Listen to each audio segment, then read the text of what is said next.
예, 오늘 말씀은 고린도 후서 4장 6절에서 7절 말씀입니다. 예, 읽겠습니다. 어두운 데에 빛이 비치라 말씀하셨던 그 하나님께서 예수 그리스도의 얼굴에 있는 하나님의 영광을 아는 빛을 우리의 마음에 비추셨느니라. 우리가 이 보배를 질그릇에 가졌으니 이는 심히 큰 능력은 하나님께 있고 우리에게 있지 아니함을 알게 하려 함이라. 아멘. 아멘. 보배를 담은 질그릇이라는 제목으로 은혜를 나누도록 하겠습니다. 예, 다니엘 기도회를 저희들이 드리고 있습니다. 매일매일 또한 강사님들을 통하여서 참으로 우리가 많은 도전을 받고 은혜를 받고 또 정말 믿음의 생활이 무엇인가에 대해서 깨닫는 부분들이 많이 있을 것으로 압니다. 어제 권호중 집사님의 그런 간증과 말씀을 통하여서 거룩한 두려움에 대해서 또 한번 생각해 보게 되었습니다. 작년에 제가 12월 1일부터 21일까지 기도원 가서 금식할 때 나름대로는 굉장히 회개도 많이 하고 또 하나님 앞에 가까이 가는 그런 시간들이었습니다.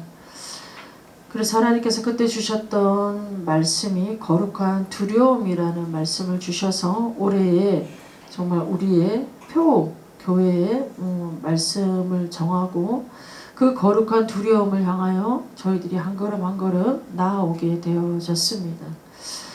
근데 어제 말씀을 들으면서 정말 거룩한 두려움에 대한 말씀을 받고 그 말씀에 대하여 주일에 설교를 하고 또 그 거룩한 두려움에 대해서 굉장히 잘 깨닫고 많이 알고 있는 것처럼 제가 그렇게 여러분들 앞에 하였지만 정작 제 안에는 거룩한 두려움이 없었다라는 것을 깨닫게 되어졌습니다.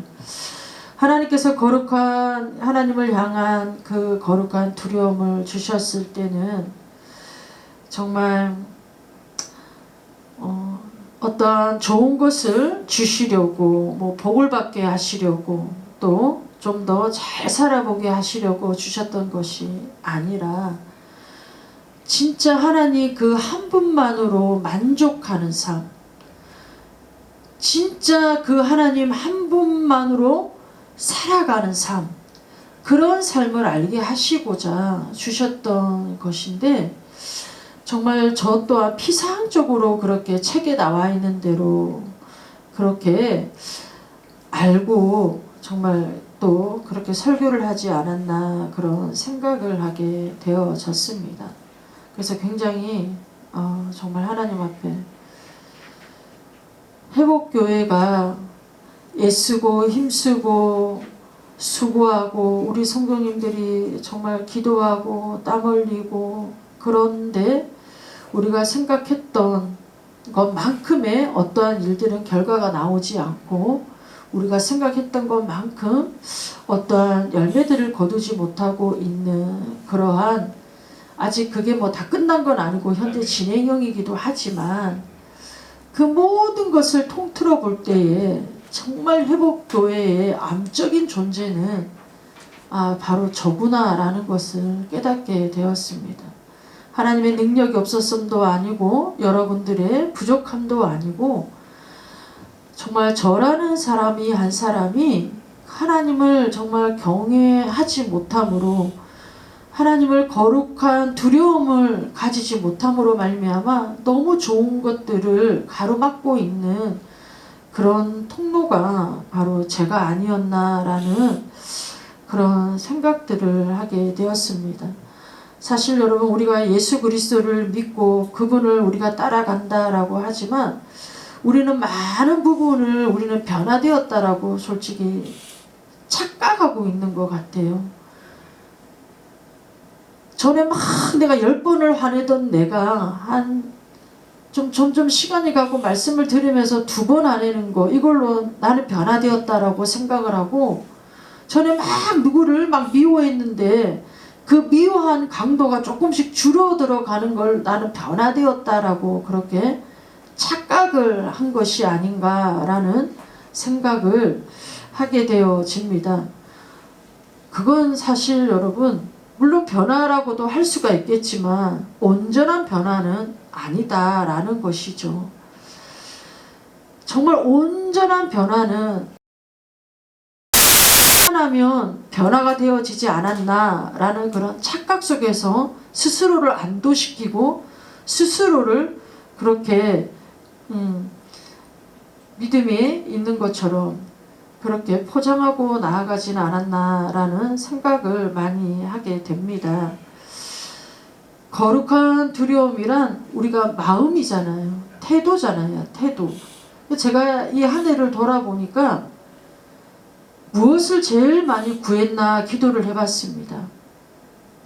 무엇을 제일 하나님 앞에 많이 간구했나. 사실 제가 개척 초기에 많이 어려웠죠. 그 다음에 하나님의 은혜로 좀 더 이제 성도들이 오시고 성도들이 좀 그렇게 늘어나고 또 같이 예배 드리는 분들도 있고 하면서 그때 당시만 해도 제가 하나님 앞에 가장 첫 번째로 구하였던 게 뭐냐면 하나님의 마음을 달라는 기도였습니다. 하나님의 마음.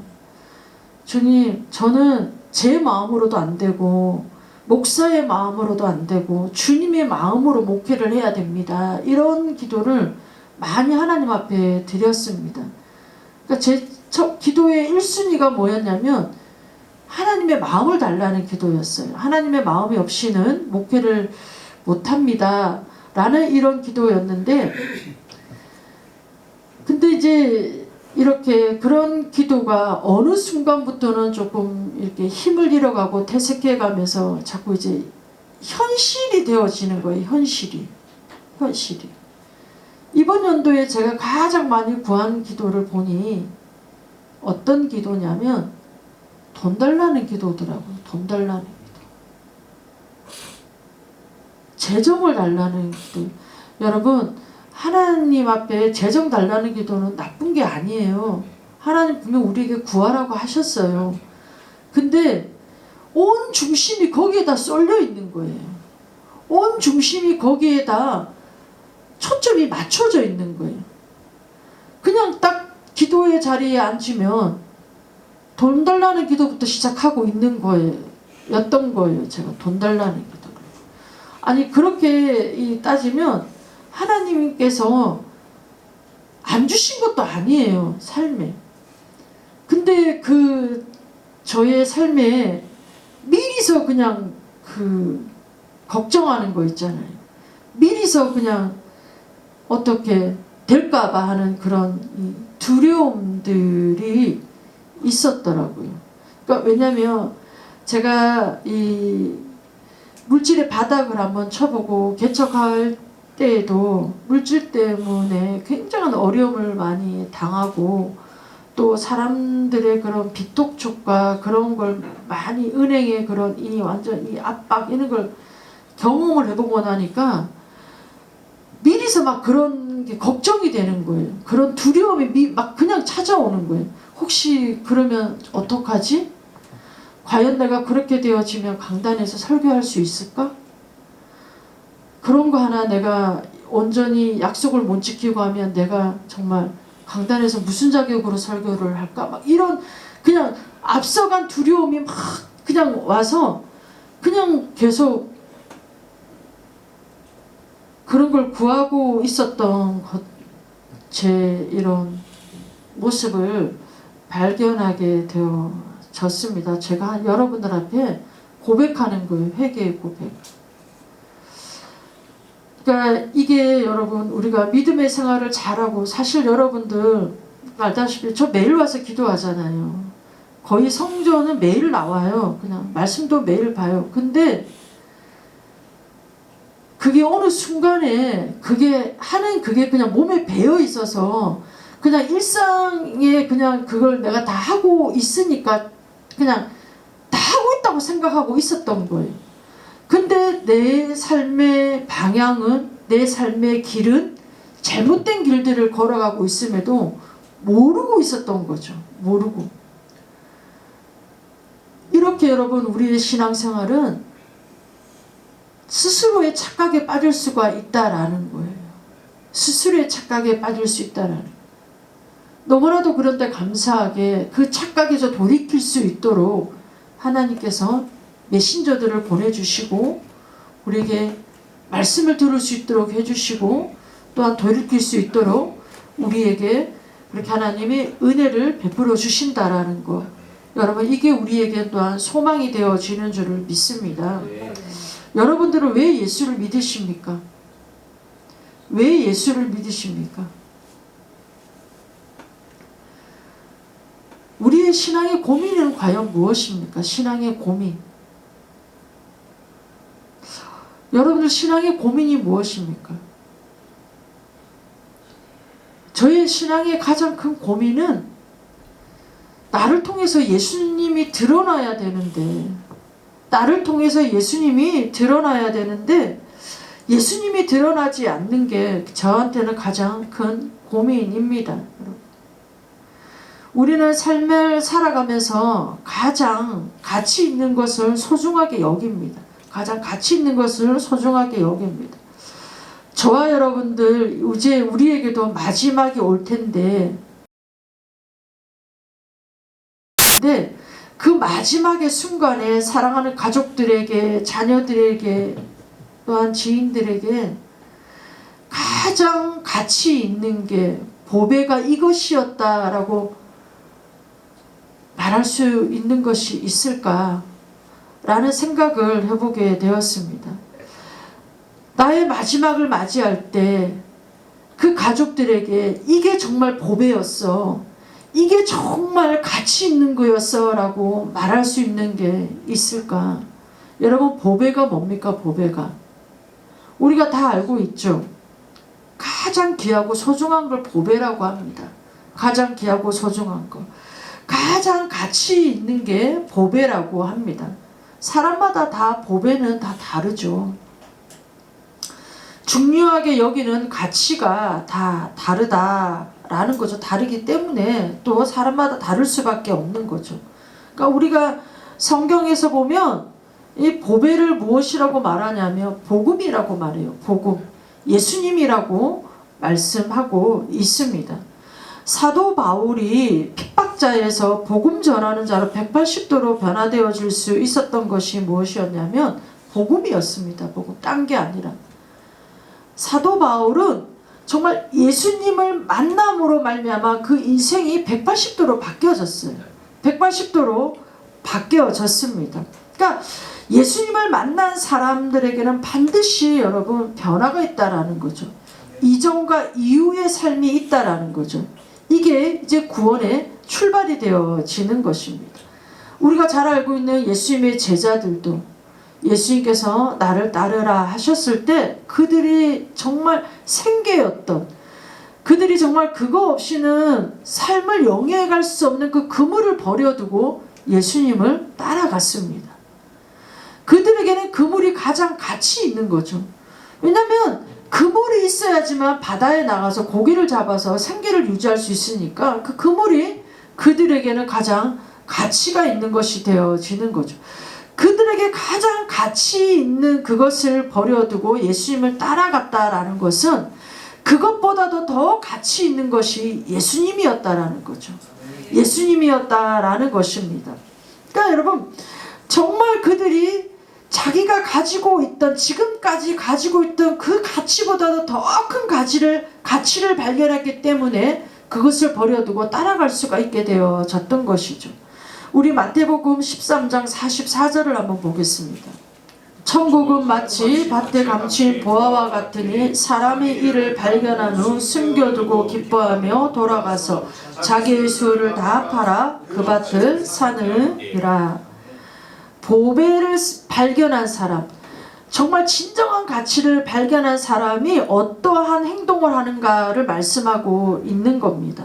그러니까 여러분 정말 예수님을 만난 사람, 예수님을 만난 사람은 복음의 가치, 천국의 가치가 그 안에 세워지게 되어져 있다라는 겁니다. 그러니까 모든 삶의 중심이 예수님이 되어진다라는 거죠. 모든 삶의 중심이 예수님 중심으로 바뀌게 되어진다라는 겁니다. 왜요? 왜 여러분? 왜 그렇게 예수님 중심으로 예수님 중심으로 모든 가치가 다 바뀌어지게 되어집니까? 보화를 발견했기 때문인 거죠. 보배를 발견했기 때문입니다. 그러니까 여러분, 변화라는 것은 사실 딴 게 없더라고요. 변화라는 게. 내가 어디에 중점적으로 가치를 두고 있느냐, 그것이 무엇인가에 따라서 내 인생의 방향이 정해지고 삶의 길이 정해지고 내가 걸어가는 길들이 정해질 수밖에 없다라는 겁니다. 그러니까 여러분, 세계관에 따라 가치관에 따라 인생의 방향도 그렇게 걸어가질 수밖에 없다라는 것이요. 그러다 보니 여러분, 듣는 것이 달라지고 보는 것이 달라지게 되어져 있습니다. 여러분들은 보배를 가지고 계십니까? 아멘. 정말 진정한 가치를 여러분들은 가지고 계십니까? 아니, 예수님이 여러분들의 보배이십니까? 아멘. 여러분들의 가치이십니까? 아멘. 예수님은 여러분, 우리의 보배이시고 우리의 진정한 가치가 되어지는 줄을 믿습니다. 아멘. 오늘 본문의 말씀을 보면 그 예수님, 그 보배로 오신 예수님이 어디에 담겨져 있느냐? 바로 질그릇에 담겨져 있다라고 말씀하고 있습니다. 질그릇에 담겨져 있다라는 겁니다. 여러분, 질그릇, 왜 질그릇일까요? 질그릇. 성경에 보면 뭐 금그릇도 있다 그러고 은그릇도 있다 그러고 뭐 나무그릇도 있다 그러는데 왜 질그릇이라고 할까요? 질그릇. 우리 이사야 64장 8절의 말씀을 한번 볼까요? 이사야 64장 8절. 그러나 여호와여, 이제 주는 우리 아버지시니이다. 우리는 진흙이요 주는 토기장이시니 우리는 다 주의 손으로 지으신 것이니이다. 그러니까 여러분, 우리는 다 흙이고 톡이래요. 흙이고 톡. 질그릇은요 흙으로 되어져 있어요. 우리가 창세기 2장에도 보면 우리는 다 흙으로 지어졌다라고 되어져 있어요. 우리는 흙 같은 존재인 거예요. 그러니까 여러분, 이 흙 같은 질그릇 같은 존재는 무엇이냐면 깨어지기가 쉽다라는 거예요. 사실 여러분, 은그릇이나 금그릇은 깨어지지는 않아요. 그리고 사실 그 그릇들은 안에 무엇이 담겨져 있는지 잘 보이지는 않아요. 그리고 여러분, 우리가 보면 가장 소중한 것을 어디에 담습니까, 여러분? 가장 소중한 것은 어디에 담냐면 잘 깨어지지 않는 그릇에 담아요. 소중하기 때문에. 그래야 잘 보관될 거 아니에요. 보존될 거 아니에요. 근데 여러분, 이게 상식이고 정석이에요. 근데 하나님께서는 쉽게 잘 깨어지는 질그릇의 보배를 담았다라고 말씀하고 있어요. 그럼 이 보배는 하나님께서 이 보배를 주신 목적이 뭐냐면 그냥 보관하기 위해서 주신 건 아니라는 거죠. 보존하기 위해서 주신 거는 아니다라는 거예요. 이 보배의 목적은 무엇이냐면 보여지는 거예요. 드러나는 거예요. 나타나는 거예요. 이게 목적이 있는 거예요. 그래서 그릇 안에 있는 보배가 보여져야 된다라는 거예요. 나타나야 된다라는 거예요. 드러나야 된다라는 거예요. 그래서 연약한 그릇인 쉽게 잘 깨어지는 그 질그릇에 보배를 담으셨다라는 겁니다. 여러분, 사실 저와 여러분들은 우리 약한 존재잖아요. 우리는 참으로 약한 존재입니다. 우리 윤한주 장로님도 이제 연세가 80이 넘으셨어요. 젊은 시절에는 당신이 그렇게 연약해질 줄을 모르셨을 거예요. 언제나 그냥 팔팔하고 힘이 넘치고 혈기왕성하고 이럴 줄을 알았어요. 근데 나이를 드시면 드실수록 굉장히 연약해져 간다라는 것을 아마 깨달으셨을 거예요. 연약한 존재라는 것을 아마 깨달으셨을 거예요. 저와 여러분들도 사실 한 해 다르잖아요. 나이를 먹어가면 갈수록 몸도 예전 같지도 않고 아, 정말 연약해져 가는구나 라는 것을 우리가 아마 깨달을 겁니다. 다음에 여러분, 우리는 또한 상처도 너무나도 잘 받습니다. 안 그런 척 하지만 사실 상처도 잘 받습니다. 무슨 말만 하면 솔직히 상처가 되어지고 잘 삐지기도 합니다. 우리가 그런 존재들인 거죠. 그리고 늘 불안합니다.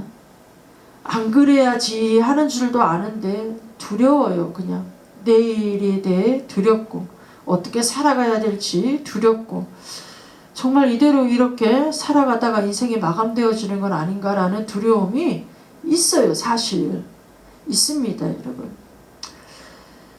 이런 우리들이기 때문에 바울은 우리를 질그릇이라고 표현을 한 거예요. 질그릇이라고 표현을 한 겁니다.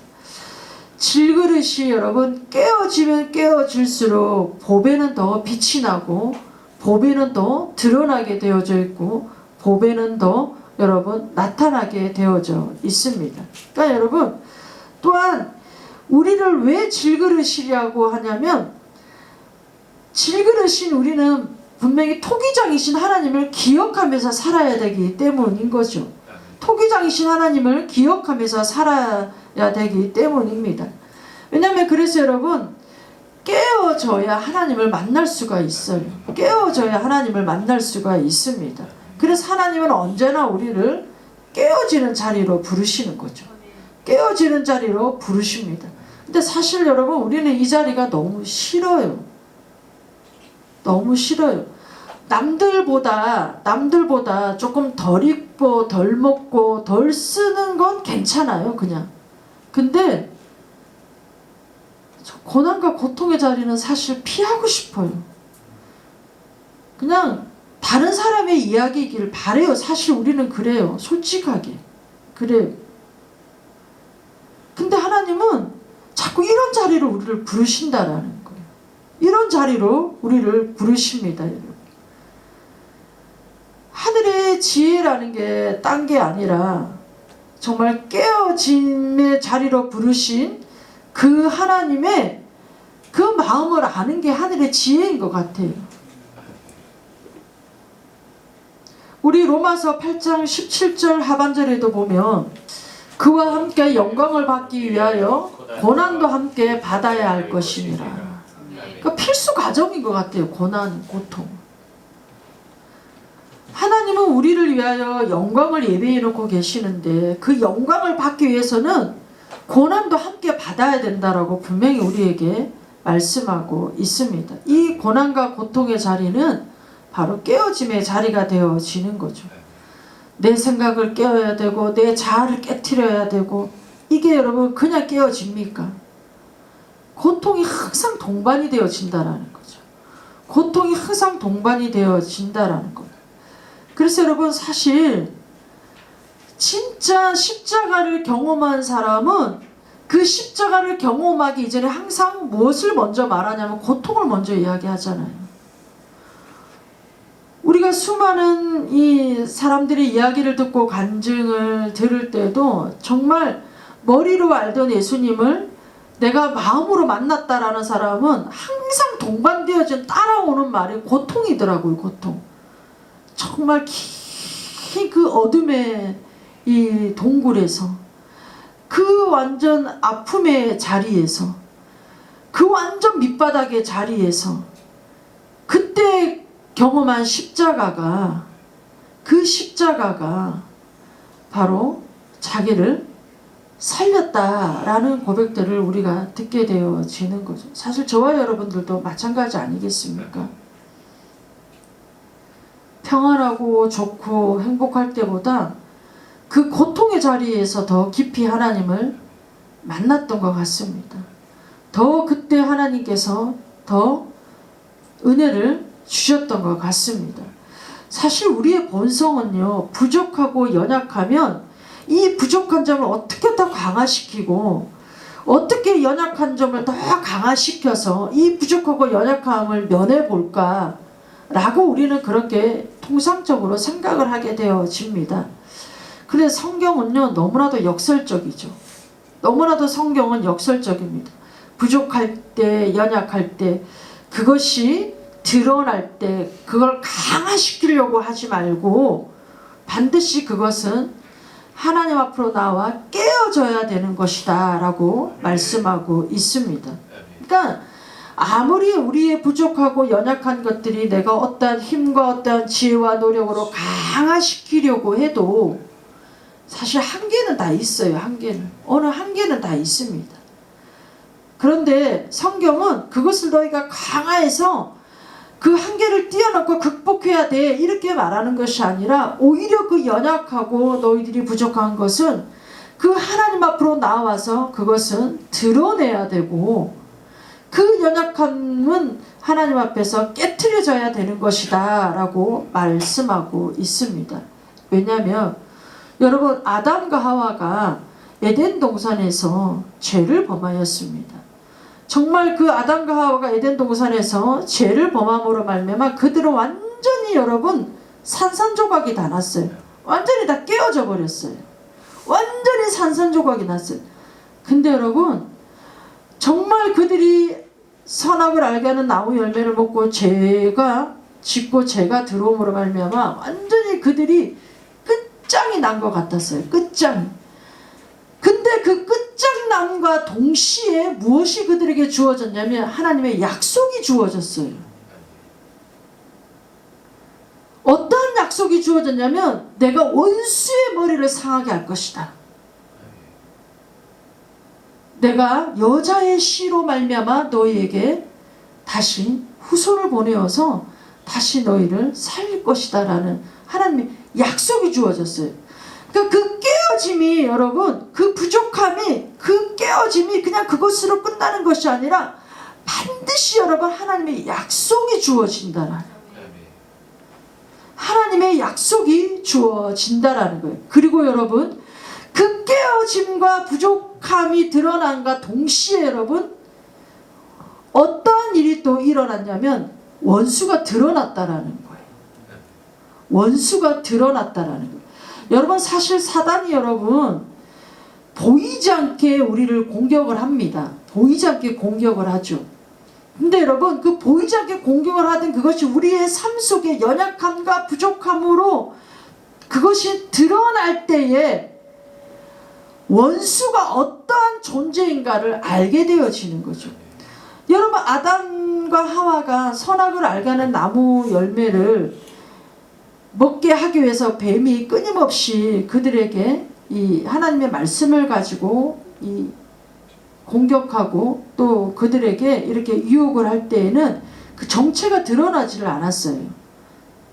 근데 그들이 선악을 알게 한 나무 열매를 먹고 그 동시에 여러분 마귀의 정체가 사단의 정체가 드러나게 되어진 거죠. 그래서 하나님께서 바로 약속의 말씀을 주시면서 그들의 머리를 상하게 할 것이다. 머리를 상하게 한다는 뜻은 패배라는 뜻이에요. 그냥 죽었다라는 뜻이에요. 그냥 끝장났다라는 뜻이에요. 끝장났다라는 뜻이 되어집니다. 그러니까 여러분 그래서 여러분 성경은 우리에게 지금도 끊임없이 말씀하시는 것이 연약함 때문에 부족함 때문에 의기소침할 필요가 없다고 말씀하고 있는 거예요. 왜 하나님께서 여러분 정말 피투성이라도 살아있으라고 하시겠어요? 피투성이가 뭐가 보기가 좋습니까 여러분? 피투성이가 뭐가 보기가 좋아요 여러분? 그 피투성이가 될 때까지 얼마나 얻어맞았다라는 거예요. 얼마나 갈기갈기 다 찢어진 인생이라는 거예요. 그 피투성이가 되었을 때는 얼마나 여러분 비참한 인생이라는 거예요. 그런데도 하나님은 살아있으라는 거예요. 그러니까 우리의 이 부족하고 연약한 거 마귀가 어떠한 공격의 대상을 삼고 그것으로 말미암아 우리를 도둑질하고 죽이고 멸망시키려는 존재라는 것을 자기 스스로 드러낸 거예요. 근데 하나님은 그 우리의 연약하고 부족한 것을 통해 우리를 죽이려고 달려드는 그 원수의 머리를 하나님은 동시에 상하게 하신다라는 상하게 하셨다라는 거예요. 그러니까 여러분 이게 은혜가 되지 않습니까? 그냥 그 부족하고 연약한 채로 우리가 살아가는 그런 늘 존재가 아니라 그 연약하고 부족한 것이 우리 안에 드러나면 드러날수록 그것을 하나님 앞에 가져가서 깨트리면 깨트릴수록 우리 안에 보배이신 주님이 드러나게 되어져 있다는 거예요. 보배이신 주님이 나타나게 되어져 있다라는 것이죠. 여러분. 그러니까 여러분 세상은 늘 그렇습니다. 얼마나 저 사람이 강한지, 얼마나 저 사람의 능력이 있는지, 얼마나 지혜가 있는지, 얼마나 많은 것을 가졌는지 늘 여러분 거기에 여러분 어때요? 그 사람을 평가하고 그 사람의 어떠한 힘으로 생각하고 있습니다. 그러나 성경은 그렇지 않아요. 성경은 얼마나 그 사람이 연약하고 얼마나 그 사람이 부족하고 얼마나 깨어졌는지 거기에 더 큰 은혜들이 있다라는 거예요. 거기에 더 큰 은혜들을 하나님이 주신다라는 거예요. 그러니까 여러분 우리의 신앙은 여러분 꾸며서 될 일이 아닌 거예요. 그냥 거칠이 하고 꾸민다고 이게 신앙이 아니에요. 우리의 신앙은 그냥 깨어지는 거예요. 부족하면 부족한 대로, 연약하면 연약한 대로. 그러니까 여러분 정말 건강한 공동체는 내가 어떠한 연약하고 부족한 것을 내가 드러내어도 포용해 줄 수 있는, 그것을 함께 울어주고 기도해 줄 수 있는 공동체가 건강한 공동체, 하나님이 정말 기뻐하시는 공동체가 되어지는 줄을 믿습니다. 그래서 여러분 정말 저희 회복교회도 그런 공동체가 되어지기를 원합니다. 우리의 죄를 그냥 나 혼자 숨겨서 그냥 그런 게 아니라 진짜 나의 이런 연약한 부분을 나 힘으로는 도저히 할 수가 없으니 기도해 주십시오. 함께 이 고통을 나누어 주십시오 하는 그런 공동체가 되어지기를 정말 간절히 바라고 바랍니다. 그러니까 여러분 가정에서도 마찬가지예요. 왜 어려움이 없어요? 어려움이 있죠. 다 어려움들이 있습니다. 그러나 그 어려움과 연약함들을 어떻게 힘을 합쳐서 그것을 다루어 가느냐에 따라서 그 가정이 온전히 건강하게 세워져 갈 수 있다라고 생각을 합니다. 그러니까 여러분 하나님은 우리 아버지시잖아요. 사단은 여러분 가짜 아버지예요. 가짜 아버지. 가짜 아버지예요. 자녀가 연약할 때, 자녀가 부족할 때 여러분 어떻게 해요? 그걸요 다루어 줄 줄을 몰라요. 오히려 그걸 공격해요. 근데 하나님은 정말 우리의 진짜 아버지이시기 때문에 좋은 부모가 어떤 부모입니까 여러분? 자녀의 연약하고 자녀의 약점들이 드러날 때 좋은 부모는 감싸주잖아요. 그거에 힘을 더해주잖아요. 우리 하나님 아버지도 그러시다라는 거예요. 여러분 우리 인간이 정말 강한 존재이고 깨어지지 않는 존재라면 예수님이 오실 필요가 없는 거죠. 사실 예수님이 오실 필요가 없는 거예요. 하나님 없이도 살아갈 수 있는 존재라면 예수님이 이 땅에 오실 필요가 없었던 거예요. 여러분. 우리가 정말 죄인이 아니었다면 예수님이 이 땅에 오실 필요가 없었다라는 거죠. 예수님은 오실 필요가 없었던 분이, 우리가 연약하기 때문에 예수님이 오신 거예요. 우리가 불의하기 때문에 예수님이 오신 거예요. 우리가 여러분 죄인이기 때문에 예수님이 오셨던 거예요. 그래서 마태복음 9장 13절에도 나는 의인을 부르러 온 것이 아니라 죄인을 부르러 왔노라 라고 말씀을 하셨습니다. 그러니까 예수님이 이 땅에 오신 것은 우리의 연약함 때문에 오신 거예요. 그래서 그 십자가에서 예수님께서는 모든 연약함들을 완전히 다 깨트리신 거죠. 완전히 다 그 연약함들을 깨트리신 겁니다. 그러니까 예수님의 질그릇이 십자가 안에서 완전히 깨트려지셔야지만 생명이 드러날 수가 있게 되어졌던 것이죠. 여러분. 그러니까 천국의 능력이 어디로부터 오는가? 바로 여러분 깨트림에서부터 오는 겁니다. 깨트림에서부터 오는 거예요.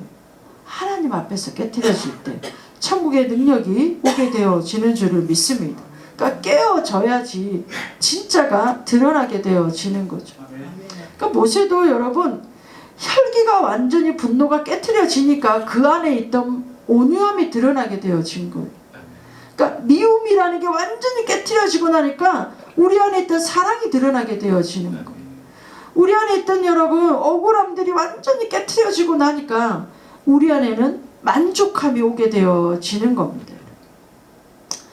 그러니까 목회를 하면 할수록 나이를 먹으면 먹을수록 예수님을 더 믿으면 믿을수록 사실 연약함만 더 보여지게 되어지더라고요. 뭐 더 신앙이 단단해지고 더 신앙이 뭐 굳어지고 물론 그런 면도 있겠지만 그냥 예수님을 믿으면 믿을수록 목회를 하면 할수록 그냥 연약함만 드러나게 되어지는 것 같아요. 왜 우리의 이런 연약함들을 하나님은 드러내시느냐?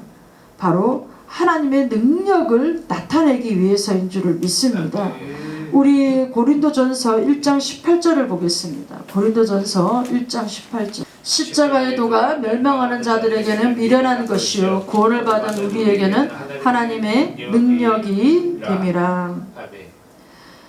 그러니까 여러분, 깨어져야지만 십자가의 삶을 살아갈 수 있게 되어지는 것 때문인 거죠. 그러니까 십자가의 도는 멸망하는 자들에게는 미련한 것이고 구원을 받은 우리에게는 하나님의 능력이 된다. 하나님과 우리의 관계는 여러분 심판자와 죄인이었습니다.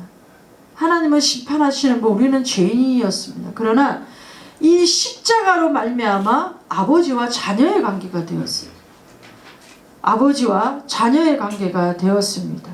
사실 저와 여러분들이 뭐라고, 우리가 뭐라고, 우리 같은 죄인이 뭐라고, 우리 같은 약한 자가 뭐라고, 정말 여러분 깨어질 질그릇에 보배를 담아 두시는 겁니다. 그거 하나만으로도 여러분 우리는 감사해야 될 줄을 믿습니다.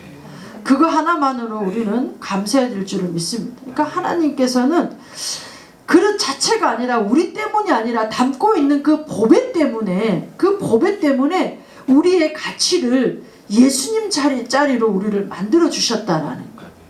여러분, 그래서 정말 우리가 연약하고 부족해도 세상을 향하여 우리는 주눅들 필요가 없는 거예요. 그 연약하고 부족한 것 때문에 그냥 여러분 우리는 사실 쪼그라들 필요가 없는 거예요. 내가 연약하고 부족한 거 그거는 주님 앞에 가져나가서 하나님, 내가 이렇게 부족하고 연약해요. 그래서 저는 주님이 필요합니다. 그래서 십자가가 필요합니다. 그래서 예수님이 이 땅에 오신 줄을 믿습니다. 주님 그 십자가의 도가 그 능력이 하나님 저에게 부어지게 하여 주셔서 이 연약하고 부족한 것에 그냥 머물러 내가 연약하다 부족하다라는 것에 끝나는 것이, 이것이 내 안에 깨트려져서 더 주님이 드러나게 하여 주시고 더 보배이신 주님이 빛을 발하게 하여 주셔서 하나님 정말 나를 통하여 주님이 드러나시는 그런 믿음의 삶을 살아가게 하여 주시옵소서. 여러분, 이런 우리의 신앙이 되어지기를 간절하게 원합니다. 그래서 여러분, 그냥 말씀을 뭐 더 안다, 기도를 더 많이 한다, 이게 여러분 우리의 신앙이 전부는 아니라는 것을 기억하시고, 정말 하나님 앞에 이 추수감사절에 이 질그릇과 같은 깨어지기 쉬운 내 안에 주님의 보배로 오셔서 정말 그 깨어진 구멍마다, 금이 간 구멍마다 주님이 빛을 발해 주셔서 그 빛을 발해 주시는 그 주님으로 말미암아 너무 감사한 그런 고백을 올려드리는 저는 이 추수감사절이 되시기를 예수님의 이름으로 축복합니다.